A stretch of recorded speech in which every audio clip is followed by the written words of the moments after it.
Hi friends, welcome back to my YouTube channel. ഇന്ന് ഞാൻ ഉണ്ടാക്കാൻ പോകുന്നത് ഒരു ഫിഷ് കറിയാണ്.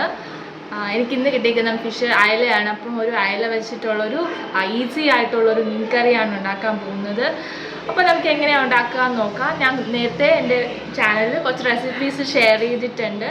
നിങ്ങൾക്ക് ഇഷ്ടമായാലും ഒന്ന് കയറി നോക്കുക. ഷോർട്സിലും വീഡിയോസിലും ഷെയർ ചെയ്തിട്ടുണ്ട്. നമുക്കിനി എങ്ങനെയാണ് മീൻ കറി ഉണ്ടാക്കുന്നതെന്ന് നോക്കാം. നമുക്ക് ആദ്യം മിക്സിയുടെ ജാറിലേക്ക് തേങ്ങ, മുളക് പൊടി 2 ടേബിൾ സ്പൂൺ, മല്ലിപ്പൊടി, ഇഞ്ചി, വെളുത്തുള്ളി, ചെറിയ ഉള്ളി, മഞ്ഞൾപ്പൊടി, ഇത്ര ഇൻഗ്രീഡിയൻസ് ആണ് ഞാൻ എടുത്തിട്ടുള്ളത്.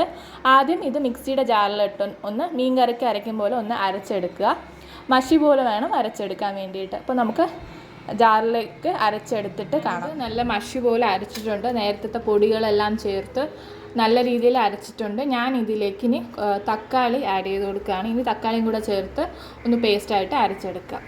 മിക്സിയിൽ അരച്ച അരപ്പ് ഒരു ചട്ടിയിലോട്ട് മാറ്റിയിട്ടുണ്ട്. നമുക്കിതിലേക്ക് ആവശ്യമായ വെള്ളം കൂടെ ആഡ് ചെയ്ത് കൊടുക്കാം. അപ്പം നമ്മൾ ഗ്യാസ് ഓൺ ചെയ്തു. അരപ്പിൽ ആവശ്യത്തിനുള്ള വെള്ളമൊക്കെ ഒഴിച്ചു കൊടുത്തായിരുന്നു. ഇനി നമുക്കിതിലോട്ട് ഉപ്പ് ആഡ് ചെയ്ത് കൊടുക്കാം.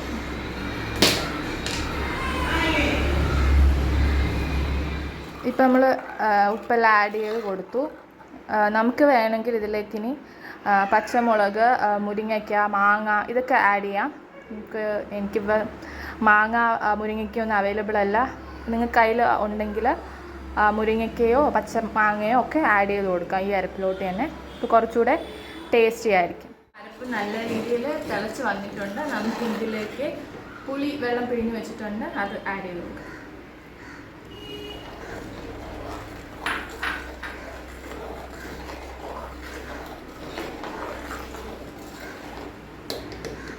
ഇത് ഒന്ന് തിളച്ച് വരുമ്പോൾ നമുക്ക് ഫിഷ് ആഡ് ചെയ്ത് കൊടുക്കാം. നല്ല രീതിയിൽ മീൻ നല്ല തിളച്ച് വരുന്നുണ്ട്. ഇനി നമുക്കിതിലോട്ട് ഫിഷ് ആഡ് ചെയ്ത് കൊടുക്കാം.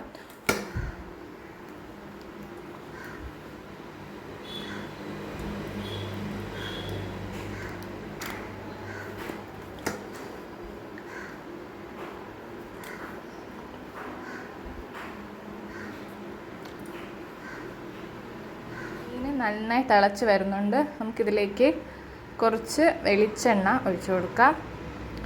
അതിൻ്റെ കൂടെ കുറച്ച് കരിവേപ്പിലയും കൂടെ ഇട്ട് നമുക്കിതൊന്ന് മൂടി വയ്ക്കാം. ഇനി നമുക്കിതൊന്ന് ചുറ്റിച്ച് കൊടുക്കാം. മീൻ എപ്പോഴും നമ്മൾ സ്പൂണിലിട്ട് ആക്കാതെ ഒന്ന് ചുറ്റിച്ച് കൊടുക്കണം, അല്ലെങ്കിൽ പൊടിഞ്ഞു പോകും. ഇപ്പോൾ നമ്മൾ തന്നെ ഇങ്ങനെ ചുറ്റിച്ച് കൊടുക്കാം.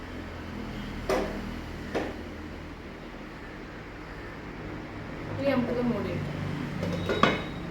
ഇനി ഇത് അവിടെ ഇരുന്നാവട്ടെ. ഒരു 10 മിനിറ്റ്സ് ആവുമ്പോൾ നിങ്ങൾക്ക് എങ്ങനെയാണോ ചാറ് ആവശ്യം, നല്ല കട്ടി ചാറോട് വേണമെങ്കിൽ അങ്ങനെ വറ്റിച്ചെടുക്കാം. ഇല്ലെങ്കിൽ ഇച്ചിരി ചാറോട് വേണമെങ്കിൽ അങ്ങനത്തെ രീതിയിൽ നമുക്കിതാവട്ടെ. എന്നിട്ട് നോക്കാം. മീൻകറി നല്ല തിളച്ച് വന്നിട്ടുണ്ട്. നല്ല കുറുകിയ ചാറോട് കൂടിയുള്ളൊരു മീൻകറിയാണ്. ഇതിപ്പോൾ ഏകദേശം റെഡി ആയിട്ടുണ്ട്.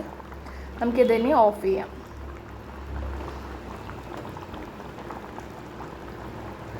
എല്ലാവർക്കും മീൻ കറി ഇഷ്ടമായെന്ന് വിചാരിക്കുന്നു. വളരെ നല്ല കുറുകിയ ചാടോളും നല്ല ടേസ്റ്റി ആയിട്ടുള്ളൊരു മീൻ കറിയാണ്. എല്ലാവരും ഒന്ന് ട്രൈ ചെയ്ത് നോക്കുക. അഭിപ്രായങ്ങൾ പറയുക. ലൈക്ക്, ഷെയർ ആൻഡ് സബ്സ്ക്രൈബ് ചെയ്യുക വീഡിയോ ഇഷ്ടമായെങ്കിൽ. അപ്പോൾ താങ്ക്